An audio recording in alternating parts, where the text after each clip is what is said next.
Akashvani presents Morning News.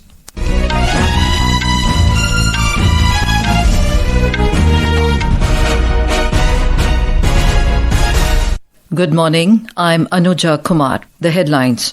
Prime Minister Narendra Modi to launch multiple development projects worth around 24,000 crore rupees in Dahod, Gujarat today. All party delegations tell world leaders that India now has a new approach in combating cross-border terrorism and anyone involved in such crimes will not go unpunished. Second India-Maldives High-Level Core Group meeting to be held today in New Delhi. First Cherry cargo train set to roll from Jammu and Kashmir to Mumbai next month. IMD forecasts heavy rain in Karnataka, Kerala, Tamil Nadu and Puducherry today. And world champion D Gukesh to take on Magnus Carlsen in opening round of Norway Chess tournament beginning today at Stavanger. And now the news in detail. Prime Minister Narendra Modi will be on a 2-day visit to Gujarat today to launch various developmental works worth over 82,000 crore rupees in the state. On the first day of his visit, the PM will dedicate a locomotive manufacturing plant to the nation and also flag off an electric locomotive in Dahod. He will also lay the foundation stone and inaugurate multiple development projects worth around 24,000 crore rupees in Dahod. Apart from this, the PM is also scheduled to inaugurate various other rail projects and development projects of the government of Gujarat. These include Vande Bharat Express between Veerawal and Ahmedabad and express train between Valsad and Dahod stations. Later in the day, the PM will travel to Bhuj to inaugurate multiple development projects worth over 53,400 crore rupees. Our correspondent reports that on reaching Gujarat, Mr. Modi is also scheduled to hold massive roadshow in Vadodara and Bhuj today. The locomotive manufacturing plant in Dahod, which was set up with an investment of Rs 20,000 crore, is set to manufacture 1,200 engines over the next 10 years. A key feature of these engines is their ability to carry cargo weighing up to 4,600 tons. For the first time, the engines will be equipped with air conditioning and a toilet facility for the driver and an advanced cover system to enhance safety and prevent accidents. The Dahod factory is currently producing 4 engines, all of which will proudly bear the label manufactured in Dahod. The project is expected to create around 10,000 direct and indirect jobs in the region and boost the local economy. In the year 2022, PM Narendra Modi had laid the foundation stone of this ambitious project to boost the vision of Make in India and Make for the World. Aparna Khund, Akashvani News, Ahmedabad. Talking to Akashvani News, Western Railway Chief Public Relations Officer Vineet Abhishek said the manufacturing plant will meet the locomotive needs of not just India, but the world, with many engines set to be exported to different African and European countries. We expect to export to countries in Africa, in Asia, neighboring countries around us and many countries in Europe as well. So this is a perfect example not just of Make in India mission but also Make for the World, and the name of Dahod, the city, the town where this production facility is located. The name of Dahod will now be known not only in India but also outside India and many other countries as well. The locomotives produced at the Dahod manufacturing plant will help in increasing freight loading capacity of the Indian railways. Congress MP Shashi Tharoor has said that India now has a new approach in combating cross-border terrorism from Pakistan and anyone involved in such crimes will not go unpunished. He said no one sitting in Pakistan is going to be allowed to believe that they can just walk across the border and kill our citizens with impunity. There will be a price to pay, and that price has been going up systematically, Mr. Tharoor said. He made the remarks at a community event in New York, US. The interaction was hosted by the Consulate General of India in New York with a select group of prominent members of the Indian American community and individuals from leading media and think tanks. We hope that a lesson has been learned by those who perpetrated this attack and by those who finance, train, equip and direct them. But we want to communicate to the world that we will not be sitting quietly if this is repeated, and we want the world to understand that this is not a time for indifference. Mr. Tharoor and other members of the delegation visited the 9/11 Memorial in New York in a spirit of solidarity. Dr. Tharoor-led delegation also met Vice President of Guyana, Bharat Jagdeo. After the meeting, Mr. Tharoor said the Vice President has showed a tremendous amount of understanding for India's position on the current events with Pakistan. External Affairs Minister Dr. S. Jaishankar lauded the efforts put in by the all-party delegations. In a social media post, Dr. Jaishankar said, India stands together in declaring zero tolerance for terrorism. In Bahrain, all-party delegation led by BJP MP Bejayant Panda briefed Bahrain's Deputy Prime Minister Sheikh Khalid bin Abdullah Al Khalifa about the challenge of cross-border terrorism facing India and New Delhi's firm resolve to combat it. Meanwhile, the all-party delegation led by DMK MP Kanimuri Karunanidhi reached Slovenia for taking Bharat's message to the world. In his Mann Ki Baat program yesterday, Prime Minister Narendra Modi said that Operation Sindoor is not just a military mission, but the face of a changing India that reflects the country's resolve, courage and growing strength on the global stage. Operation Sindoor ने दुनिया भर में आतंक के खिलाफ लड़ाई को नया विश्वास और उत्साह दिया है। ऑपरेशन सिंदूर सिर्फ एक सैन्य मिशन नहीं है, ये हमारे संकल्प, साहस और बदलते भारत की तस्वीर है और इस तस्वीर ने पूरे देश को देशभक्ति के भावों से भर दिया है, तिरंगे में रंग दिया है। As we celebrate the success of Operation Sindoor, the nation salutes the valor of the Indian soldiers. As a tribute to the armed forces, Akashvani News is presenting a special series.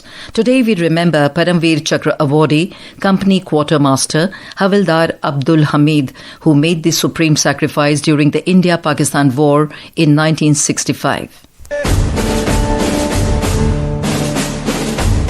During the 1965 Indo-Pak War, the four grenadiers occupied a vital position near the village of Chima on the Khem-Karan-Bhikivind road. Holding this ground was crucial to the overall defense strategy. On the night of September 8th, Pakistani forces launched several probing attacks on the grenadiers' positions, all of which were repelled. The situation escalated on the morning of September 10th when a regiment of Pakistani pattern tanks launched a major offensive preceded by intense artillery shelling that heavily damaged the battalion's area. By 9 in the morning, enemy tanks had breached the forward positions. At this critical juncture, Company Quartermaster Havildar Abdul Hamid, commanding a recoilless gun detachment, took swift action. Mounting his gun on a jeep, he moved to a flank under heavy fire. With remarkable accuracy, he destroyed the lead tank and then shifted position to take out another. Despite being targeted by concentrated machine gun and shell fire, he continued engaging the enemy until he was fatally wounded by a high explosive shell while attempting to destroy another tank. Company Quartermaster Havildar Abdul Hamid's fearless actions and steadfast courage inspired his comrades and were instrumental in halting the enemy advance. For his extraordinary bravery and sacrifice, he was posthumously awarded the Paramveer Chakra. Sakleen Akhtar for Akashvani News, Delhi.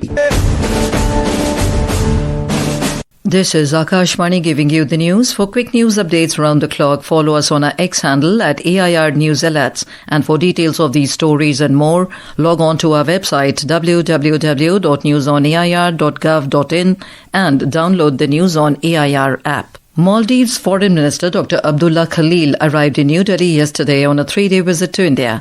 This will be Foreign Minister Dr. Khalil's third visit to India this year, following earlier visits in January and March. The visit is in continuation of intensified high-level political exchanges between India and Maldives. Today, Dr. Khalil will lead Maldives at the second India-Maldives High-Level Core Group meeting to oversee progress in the implementation of the India-Maldives Vision Document on Comprehensive Economic and Maritime Security Partnership. The first cherry cargo train is set to roll from Jammu and Kashmir to Mumbai next month in a first-of-its-kind initiative to transport perishable produce outside Jammu and Kashmir. Jammu Railway Division has gotten its first VP indent, a request for the allocation of a full parcel van for the shipment of goods from Katra railway station to Bandra in Mumbai for 3rd of June.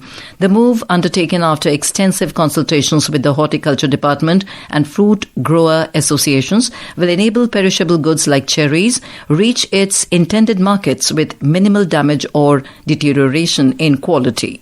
Vice President Jagdeep Dhankar is going to Madhya Pradesh on a one-day visit today. Mr. Dhankar will inaugurate the three-day Krishi Udyog Samagam 2025 in Narsinghpur. More from our correspondent.